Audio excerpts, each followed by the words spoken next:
Hey everybody, Robert with Rchery, and you're watching episode 2 of Archery Vision.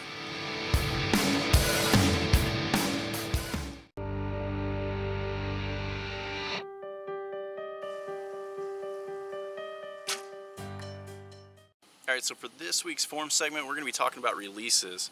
More specifically on your shot execution, how you're holding the release, and some problems that can come up when you don't hold it correctly.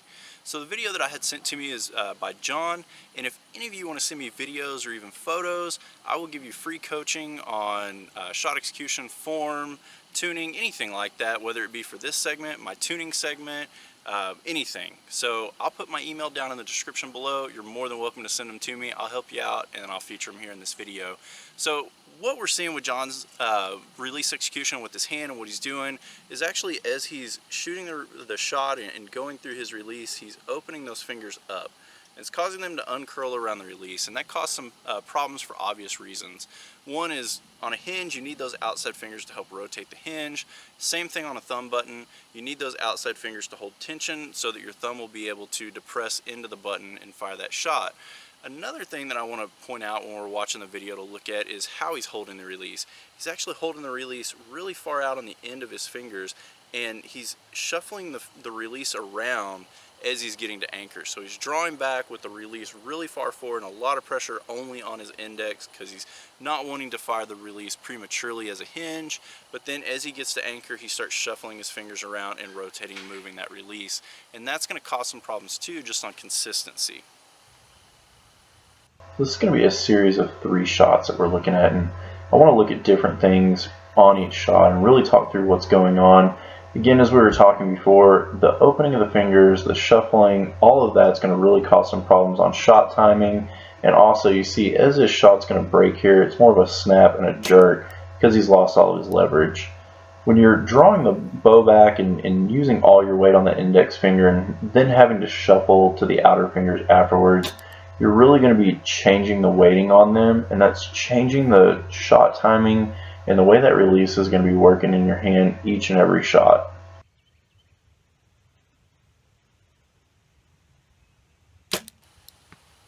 Alright, so the first thing I'm going to do in this situation is I'm going to go through how to hold the release. You want to find the correct placement in your hands, and that's going to be within the second digits right here on your finger. And usually what I'll do is I'll place the bottom of the release, the edge of it, right against the creases on my fingers, because that gives me a consistent place to put that release in every single time. You want to make sure that you're able to curl the fingers around the release so that you can get a good, what they call a J hook, because it kind of looks like it forms a J depending on how you would hold your hand. But being able to do that, it allows you to hold this release in your hand without fear of it slipping or coming out, but it also, like I said, gives you that consistency. The second thing we want to do is, as he's drawing the release, we wanted to make sure it was timed right to where he had the confidence to be able to hold it this way and draw back. Whenever you're drawing with a hinge, you want to have more pressure obviously on the index and the outer fingers because you don't want to rotate the hinge through and cause a premature firing of the release as you're drawing. So what we do is still hold the release in this J hook. It's just slowing it down to where it accepts the fingers to be able to have a little of that rotation through. You can draw it with your thumb on the thumb peg and on the index. As you get to full draw, you're going to release that thumb peg, and you can kind of even the tension out more along the index, middle, ring finger, however many fingers it's on that release. But being able to hold there and not move the hand around a whole lot, that's going to really help on that consistency. The other part is that's also going to help whenever you're firing the release because your fingers are already wrapped around it and it's not going to allow it to come open. That was something that I talked a lot with him on whenever we were talking about shooting the release, whether you're relaxing through and allowing the palm to stretch out in this area, the wrist rather, to relax and just kind of go in that direction. That's what you're doing, but keeping these fingers wrapped around and keeping a little bit of tension in them just to keep them from opening up. Same thing if you're pulling through the shot, make sure that you're pulling. I like to talk to the people that I work with and give them a focal point. I see that seems to help. Giving a focal point of the outer finger or the outer fingers as your fulcrum point, think of that in your head as you're pulling, that you're pulling with this outer finger. You know, that's the direction. You're pulling the finger into the wrist into the elbow, and that'll help you pull straight back and give you that focal point to keep from opening these fingers up as you're shooting. So it's going to be a side-to-side view. John was nice enough to put this together for me. You can really see a difference here on how he's getting into anchor. he's not shifting the fingers around anymore, and the shot's going to be much more smooth as he goes through it.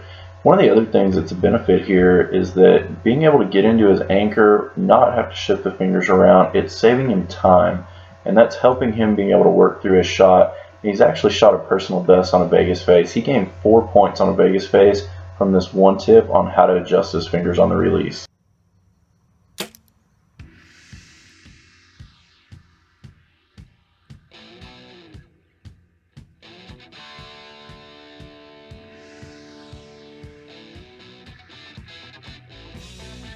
I actually did this with a set of air shaft arrows that I was using in tuning for my 23 series.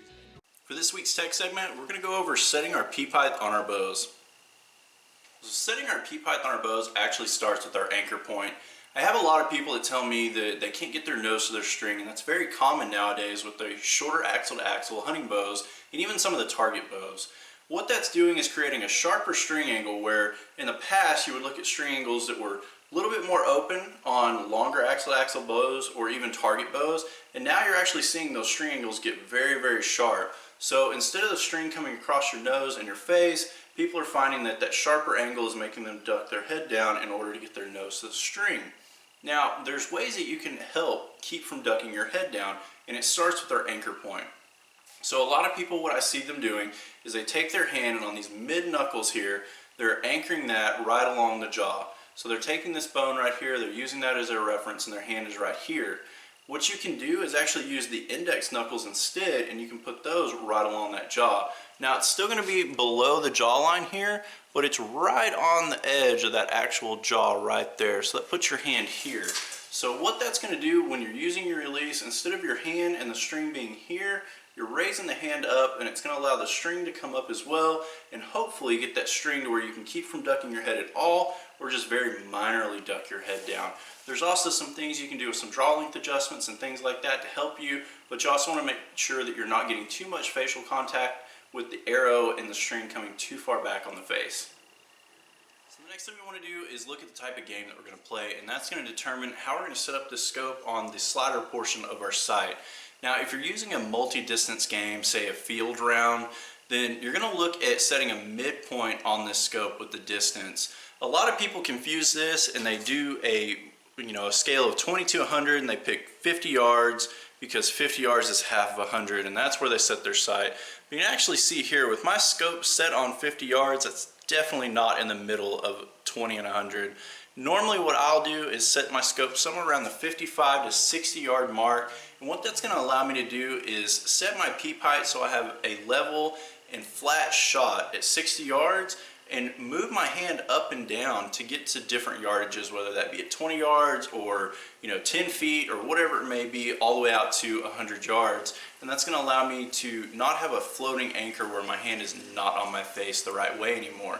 Now, if I'm going to shoot a game like, say, an indoor round of 20 yards, 18 meters, whatever it may be, I'm going to set this scope at a distance that I'm going to be shooting at, and that's where it's going to be flat.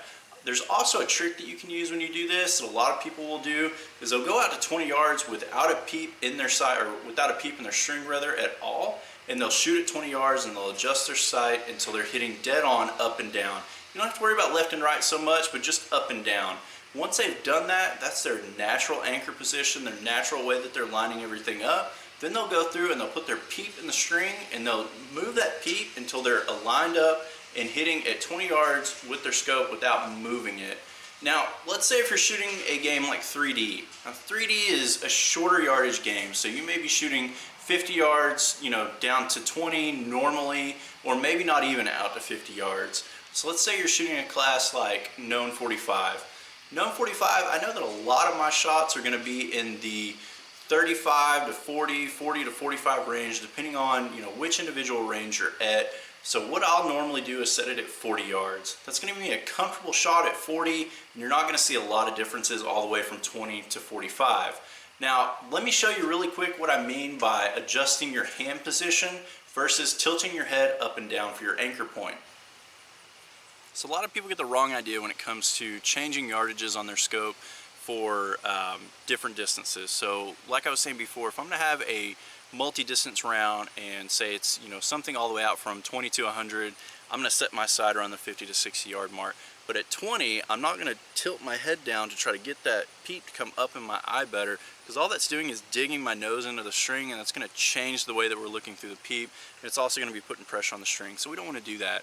And the same thing goes for being out, you know, at 100 yards or longer yardages. I'm not going to pull my nose off the string and lean my head back and try to line myself with that peep. What I'm going to do instead is move my hand up and down on my face to where I'm still riding the jawline here, but I'm moving it up a little bit more on it or down a little bit more on it. To give you an example of that, I've got my scope set right now at 20 yards. I'm going to draw back and anchor like I normally would for my mid distance, and I'm going to show you the change that I'm making here to get to 20.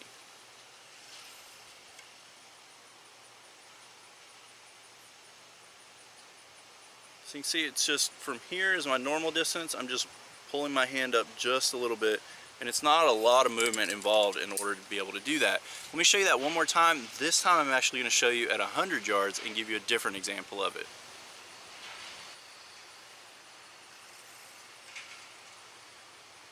So here's my normal anchor point, and I'm going to drop it down right to there. That gets my peep and my scope lined up, so it's from here down to there.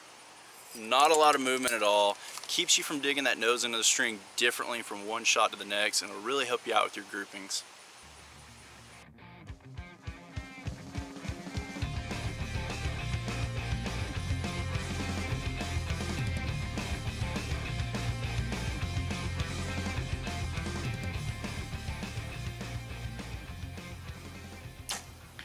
So hopefully by now you've seen my Tuesday tip of the week for this week, so number 35. If you haven't, check it out. I'll put a link here in this video, that way you can go through and watch it.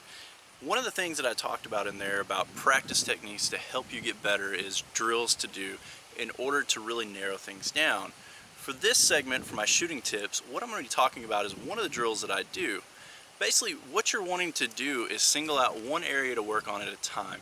This keeps you from having too many changing variables, but it also keeps you from looking at too many aspects at once and wondering if your groups change because of stabilizer change that you did, or a draw length change, or a release change. For today, I'm going to be going over releases. I'm going to talk to you through setting tensions on them and what to look at on the target as you're doing that. When we're working on release timing, we're really looking at the tension on the button for a thumb release or the speed setting on a hinge, and how it correlates to the way that our elbow is and how that's making our hand come away from our face when we execute our shots. In this scenario, I have a release set up where it would be too fast for a hinge or maybe too light for a button and you're being timid with it. What it's doing is it's forcing that elbow to be to the right of the sight path, so it's outside of the arrow.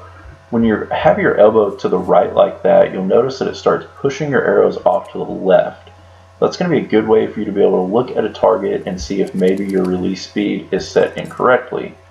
Now on this scenario, it's the exact opposite. I would have it set up with a hinge set too slow, or with a button maybe a little bit too much tension on it. What it's doing is it's forcing you to over-rotate the elbow and bring it back around behind your head, and that's going to take it to the left of your sight path. So that's going to be able to force the arrows to the right side of the target, and that's how you're going to be able to look at it and tell if maybe your release set too slow or too heavy on a button. On this last scenario, this is going to be with perfect setting, where your elbow is directly in line with your sight and directly in line with the target. That's going to allow you to be able to pull through a shot straight back and keep your arrows all grouped in the center.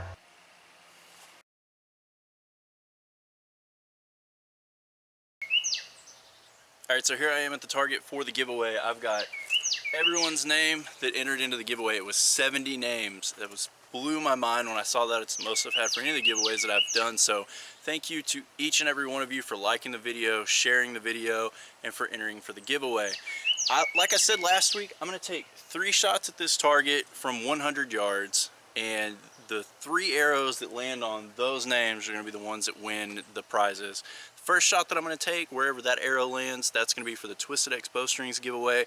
The second shot's going to be for the Archery Squad giveaway, and the third shot for the Scratch Labs giveaway.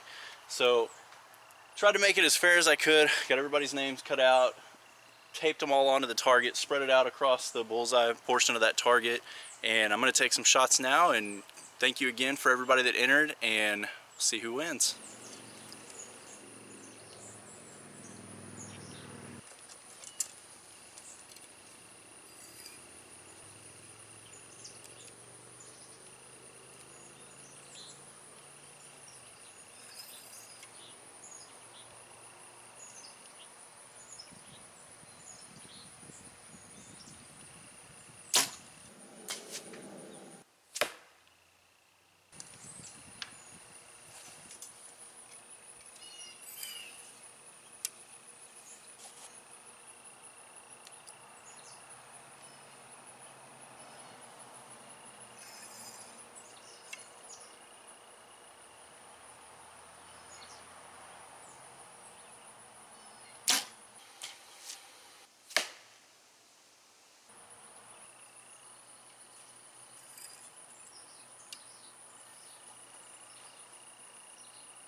Alright, so maybe not 3 of my greatest shots and best grouping on here, but these are the 3 that were meant to be, so that's the ones that I'm picking. Let me go through and we'll see who the winners are. So this was the first arrow that I shot here. This one's coming out, let's see. It is Chris Giles. Chris Giles, you have won the Twisted X bowstrings part of this giveaway. Get that stuck back on there. This was the second arrow here. Actually pulled the tape off. Alright. I'm not going to pronounce the name and butcher it, but RWAHLJR, so Rawl Jr. maybe, but you have won the Archery Squad gift card. Put this here. And then our third arrow is right here, right in the middle of the name here. Who we got? Scott Miller. Scott Miller, you won the Scratch Labs gift card. So big congratulations to all the winners again. I'm going to do my best to try to contact you, but if you see this, which hopefully you will, email me, contact me as well. My email is down in the description below. Thank you to all the sponsors for this channel, for Twisted X Bowstrings, Archery Squad, and Scratch Labs. Y'all stepped up really big to be able to help me out with this giveaway, and I really appreciate that. Everybody keep an eye out for next Thursday for episode 3. Thank you, John, for sending in the video, and if you want to send in videos or photos to anybody out there, email them to me, give you some free coaching, some free help, and be able to feature them here in this video. Thank y'all again. I'll see you soon.